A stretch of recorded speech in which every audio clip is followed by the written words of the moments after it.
की बार आणि एक आपकी बार 400 पार, आपकी बार 400 पार, हा 400चा आकडा आपल्याला जर गाठायचा असेल तर महाराष्ट्रामध्ये पण आपल्याला यावेळेस जे आहे की आपकी बार 45 पार हा नारा जो आहे तो आजच्या दिवसापासून या ठिकाणी द्यायला लागेल आणि आपल्याला जास्तीत जास्त जागा ज्या आहेत त्या महाराष्ट्रामधून ज्या आहेत आणि या ठाणे जिल्ह्यामधून आपल्याला निवडून आणायला लागते। येणाऱ्या काळामध्ये आपल्याला या जिल्ह्यामधील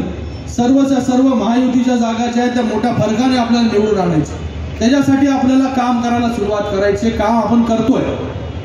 पण आपण पाहत असाल की या देशाचे प्रधानमंत्री नरेंद्र मोदी साहेब कशा प्रकारे काम करत असतात, कशा प्रकारे या देशाच्या 10 वर्षाच्या इतिहासामध्ये जे आहे जे 50 वर्ष 70 वर्ष जमलं नाही त्या 10 वर्षामध्ये करून दाखवणारा जर कुठला नेता असेल तर ते नरेंद्र मोदीजी आहे। आज त्यांची कार्यपद्धती जर बघितली तर आपण त्या प्रकारे जे आहे म्हणजे आज 10 वर्षामध्ये आपला देश जो मागे होता त्याला पुढे आणण्याचं काम जे आहे ते आपण नरेंद्र मोदी साहेबांनी या ठिकाणी केलं। अनेक प्रकल्प जे आहेत हे अनेक प्रकल्प या ठिकाणी उभा करण्याचं काम मोदी साहेबांनी केलं। आज या ठिकाणी विरोधक म्हणत असतात की या राम मंदिराच्या मुद्द्यावरती जे आहे या देशामध्ये राजकारण चालू आहे, पण यांना कोणी थांबवलं होतं गेलं 70 वर्ष की राम मंदिर जे आहे हे 70 वर्षामध्ये हे लोक बांधू शकले नाही, पण 500 वर्ष आपल्याला वाट बघायला लागली आहे राम मंदिरासाठी आणि हे राम मंदिर बांधण्यासाठी जे आहे हे नरेंद्र मोदी साहेबांना जन्म घ्यायला लागला आणि आज हे मंदिर या ठिकाणी होत आहे। गेले अनेक हुतात्मे झाले, अनेक बलिदान झाले, अनेक त्या ठिकाणी संघर्ष झाला, अनेक कारसेवकांनी जो आहे तो आपला जीव त्या ठिकाणी दिला आणि आज जो आहे